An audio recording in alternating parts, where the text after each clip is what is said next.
Welcome to Module 1 of the course. In this module, we're going to look at kind of a basic overview of what Congress looks like, how it functions, and how people get into Congress to be able to do the things that members of Congress do. For this first lecture, I'm going to look at the basics of Congress in the Constitution. Think of this as like Congress 101. Should be relatively simple, straightforward ideas, but everything that I'm going to talk about today has implications for the way that members of Congress interact with each other, the way that Congress as an institution functions, and the way that Congress operates in the overall system of checks and balances. I already talked about that in the introductory lecture, but that's actually going to be an ongoing theme, is the behavior of Congress in the system of checks and balances, and where its role in that overall system is being done well and being executed in a healthy fashion, and where maybe there are some shortcomings. All right, so Congress and the Constitution. I'm here in the Urban Center building on the campus of Portland State University on a beautiful sunny day in late March. Late pandemic, late March. And the reason I'm here is because I'm going to the board for this particular one because there are some just sort of basic ideas that are laid out here. If you're listening to the audio only of this, everything I'm talking about will be referenced in the board photo that's available online. If you're watching the video, well, then you can see what's going on. Okay, I'm going to just move through very systematically. We're going to look at the structure, the powers, and the limitations on Congress. The structure, as laid out in the Constitution, is very simple. There are two houses of Congress, and there are 2-year terms for the House of Representatives, 6-year terms for the Senate, and then the Constitution lays out how seats will be apportioned among the various states.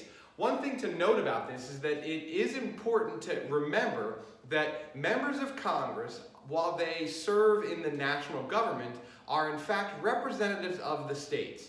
The overall structure of the U.S. Constitution is based on states.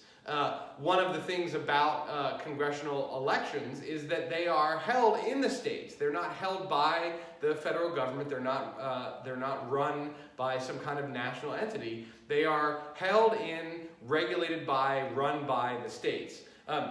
So the Constitution, by sort of leaving a lot in the hands of the states, has to determine how seats will be apportioned. Each of the two houses has a different style of apportionment. Seats in the House of Representatives are apportioned proportionally to the United States population based on census that is required to be taken every 10 years. So how many seats a state gets in the House of Representatives is its percentage of the population translated into a percentage of the seats in the House of Representatives. Now, there are currently 435 seats in the House of Representatives, but that number doesn't exist in the Constitution. There is no size set for the House of Representatives. In fact, that one of many powers that Congress has to structure itself, and that's actually one of the important things, is that Congress is largely a self-structuring entity, and I'll get to that when I look at Section 5 here, but Congress decides how many seats there are in the House of Representatives. The constitutional requirement is that those seats be apportioned among the states proportionally to their population. The Senate has a completely different style of apportionment, and it's a very simple one, which is that every state gets 2 senators. So the size of the Senate is not up to Congress directly, it's up to Congress indirectly, because it's Congress that decides when states get admitted to the Union, and every time Congress admits a state to the Union, it increases the number of seats in the Senate by 2. So we have 2 different houses with 2 different terms of office and 2 different styles of apportionment that give us 2 very different looking bodies. They are united in the sense that they share the legislative power, and so both must agree on anything in order for that to be done. Except for this. Section 5 of Article 1 of the U.S. Constitution says that each house may determine the rules of its proceedings. This is where the House gets to decide what goes on in the House of Representatives, and the Senate gets to decide what goes on in the Senate. And the history of each of these 2 bodies' parliamentary procedures and committee structure and style of legislative process and leadership power, those are 2 different divergent histories. We're going to look in a subsequent lecture at the evolution of congressional procedures, and the evolution of congressional procedures will always be a dual track. It's the evolution of the House and the evolution of the Senate separately. Now, there are factors that are parallel, and there are ways in which those rules overlap. For example, when Congress passes campaign finance laws, that applies to elections for both House and Senate. But as far as the way each chamber runs, what the quorum is, what the procedures are for opening and closing debate, what the requirements are for compelling members to vote or attend, what the committees look like, how committees are assigned, who the chairs of the committees are, what the powers of the various officers of each chamber are. Those are two different things. And this self-structuring power of Congress is extraordinarily important. What it means is that the people who are elected to office get to decide what their office looks like, or at least what their collective institutional body looks like. Now, they do vote on a new rules package at the beginning of every Congress, because essentially it expires when the members of the, even if all 100 senators are reelected, or the 33 that are up for reelection, or if all 435 members of the House get reelected, it's considered a new Congress, and so the old rules don't apply. Now, what typically happens is that the old rules package just gets repassed at the beginning of each new Congress, but that is an opportunity for transforming the rules of procedure, and at any time during the congressional session, those rules can be changed and transformed as well, the same way that they're passed, which is a majority vote. So this is an extremely important part of the structure of Congress. And actually, both of these are crucial elements in determining the behavior of Congress as a collective institution.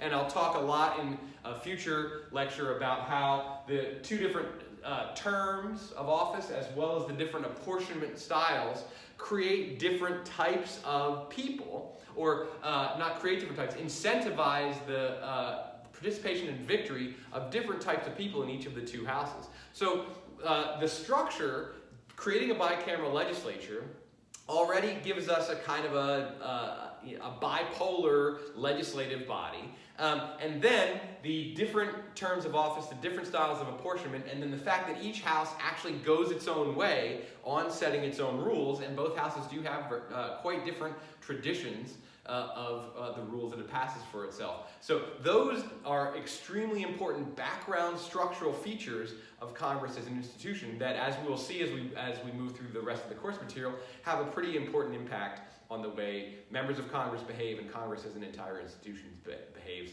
and functions. So a lot more to say about that. The powers of Congress are, relatively straightforward, relatively uncontroversial. I'm just going to list through the ones just so that we can see it very explicitly. Congress has the power to make laws, with, of course, the limitation, and I'll talk about this over here, of the enumerated powers. The Constitution enumerates certain powers that Congress has to make laws, and it doesn't just have blanket power. Congress is not authorized to just pass any old law. There are various forms of limitation on that. One of them is the enumerated powers, but I may as well just note it here now, since it's up here, the asterisk here is the necessary and proper clause, the final clause of Article 1, which says that, not of Article 1, of Section 9 of Article 1, which enumerates the powers, that Congress shall have the powers necessary and proper for putting into action the foregoing powers. This clause is also known as the elastic clause because it allows Congress to stretch the enumerated powers. But it has the power to make laws with some limitation. Set taxes and provide rules of government, right? And this is actually really important as well because Congress is not only self-structuring, with the exception of the basic 2 houses, 2 and 6-year terms, and constitutionally mandated apportionment. Congress sets its own rules. It sets the rules for all of government's functioning. And so Congress has not only the foundational power to make laws for the whole country, it has the foundational powers to set the rules and procedures and structures for the entire federal government. And that's an extremely important thing. And one of the ways that Congress functions in this system of checks and balances is by using this particular power. This is something I gave an example of in the opening lecture about, for example, the powers of the IRS commissioner to postpone tax filing day. What rules do all of the offices created by Congress have to abide by? That's one set of rules. There are always opportunities to rein in the power of the executive branch by either changing the rules or by creating new offices of oversight, for example, inspector generals and whistleblower offices, and rules and regulations that protect those people who are essentially embedded in the executive branch as the eyes and ears of Congress to provide oversight. So the power to make the rules of government is it seems like a very dry sort of thing, but it's a really important insertion point, particularly into the executive branch, for Congress to exercise its oversight role. Congress also has the power to appropriate, coin, and borrow money, right? All of those things separately. All of these are powers that are actually shared with the state governments, except for coining money.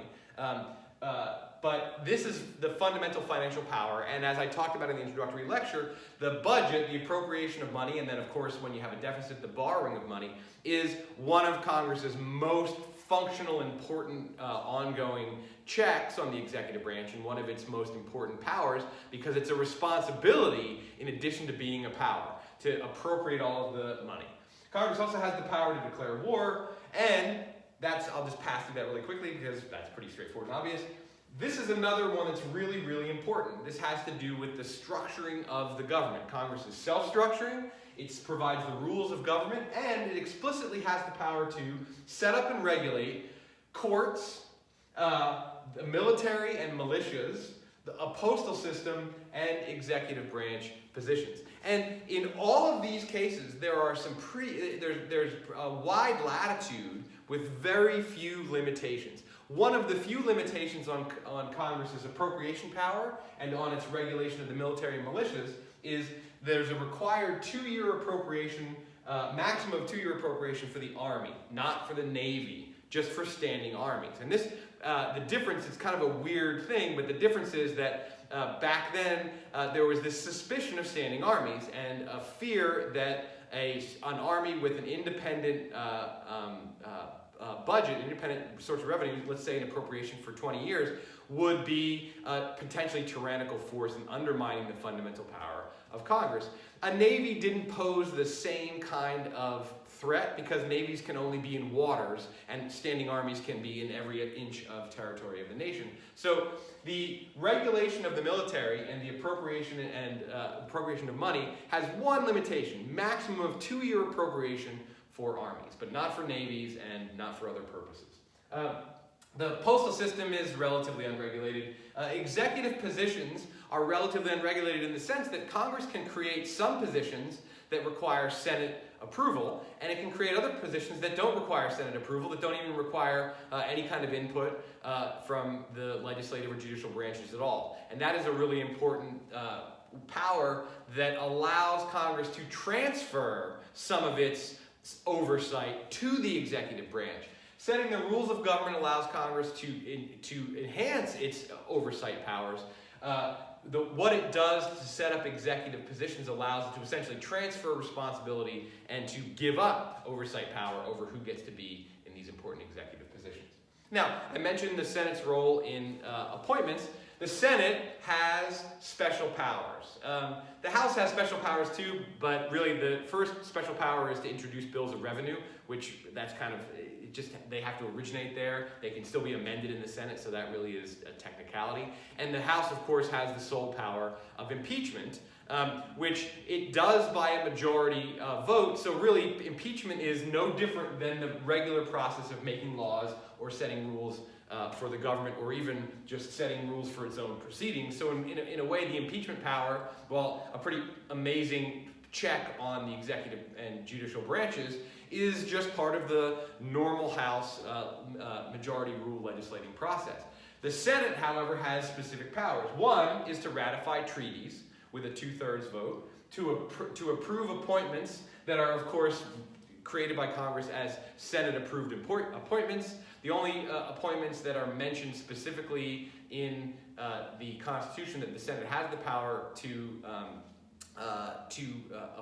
approve or disapprove are ambassadors and judicial appointments. Otherwise, it's up to Congress to decide, well, is this a Senate confirmed position or not? And in fact, many thousands of presidential appointments are Senate confirmed, and many more thousands are not Senate confirmed.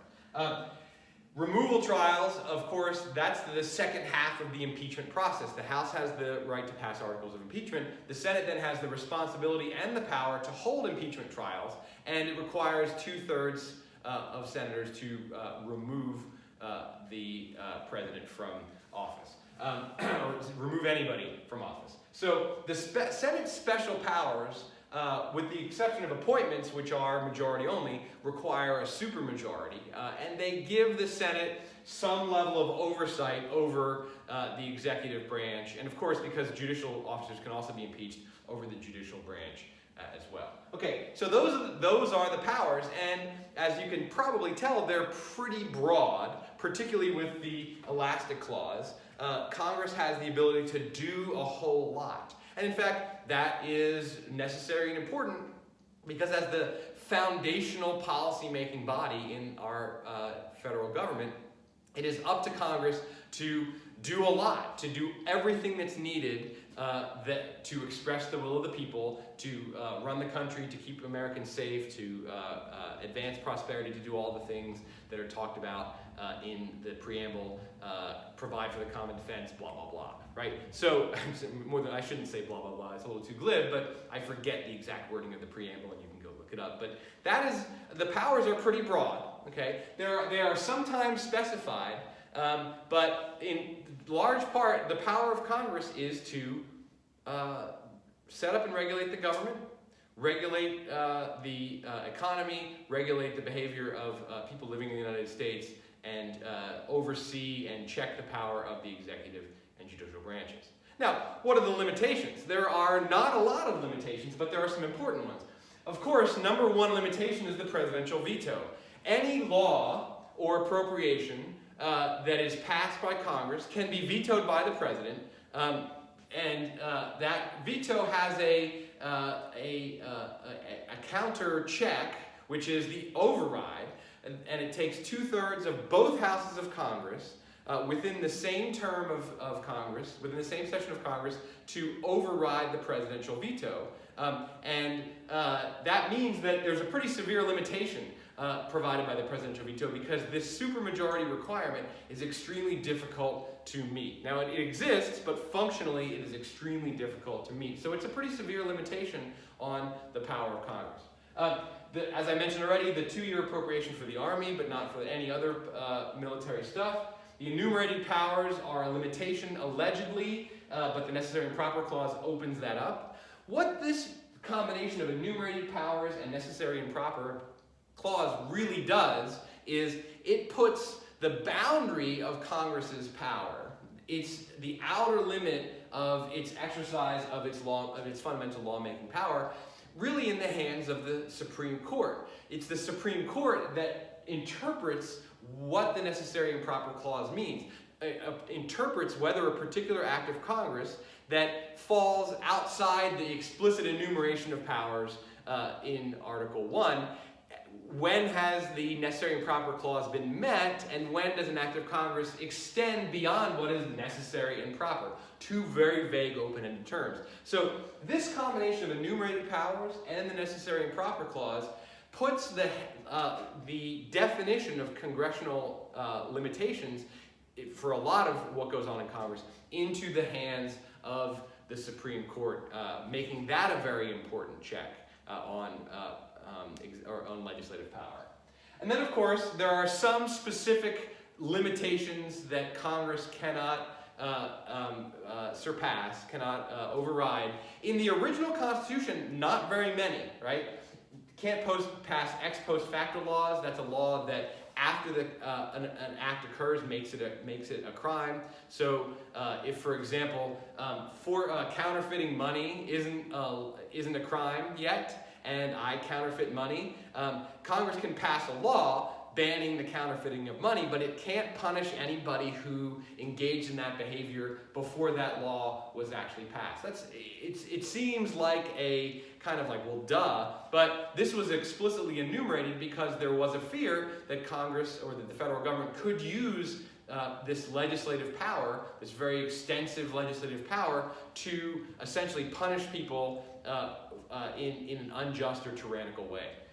There are also limitations on curtailing the writ of habeas corpus, passing bills of attainder, and giving grants of aristocracy, all pretty, minor things.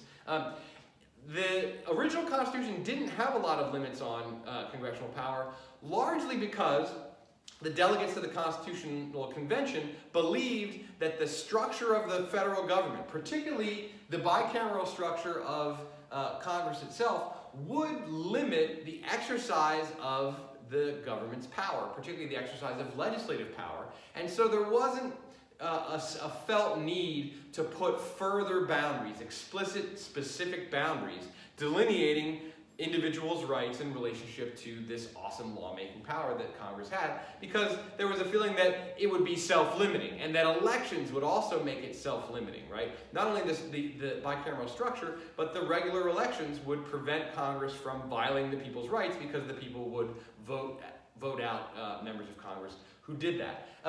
The Bill of Rights was added as part of the ratification process to placate the fears of the anti-federalists, who worried that without some more specific set of boundaries, that despite this structure and despite the possibility of elections getting rid of legislators who pass laws that violate people's rights, that there was a need for an explicit guarantee that Congress couldn't do certain things. And so the Bill of Rights was written and ratified, passed and ratified by the states to keep that promise that was made by the Federalists to the Anti-Federalists. And so the Bill of Rights is really the most extensive, powerful, and functional set of limitations on the power of Congress.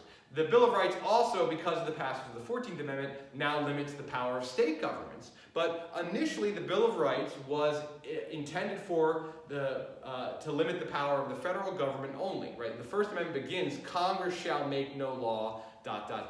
Not the government or the Congress and the states, but Congress shall make no law. So the Bill of Rights was originally aimed at specifically this body. It was also aimed at executive action, but it was mostly aimed at the lawmaking power of Congress. And to this day, the biggest limitations on congressional power are not the presidential veto, are not the 2-year appointment, are not the necessary and proper clause, are not the limitations in the original Constitution, but the Bill of Rights itself, as well as a few of the other amendments that have been passed since then, though most of the other amendments really apply mostly to either restructuring the government or apply to decisions by state governments, not by Congress. Okay, well there it is. That's Congress and the Constitution. It's a pretty fast-paced, blistering tour, and it's not intended to be exhaustive by any means, but what it's intended to do is to set up the basic constitutional terrain that Congress is operating on, so that you'll have a good basis for referring back to these foundational pieces of what our system looks like when we go into things like congressional elections, behavior of committees and party leaders, governance, economic policy, all the other things we're going to talk about for the rest of the term. So we'll get to that, but for now, this is the end of this lecture.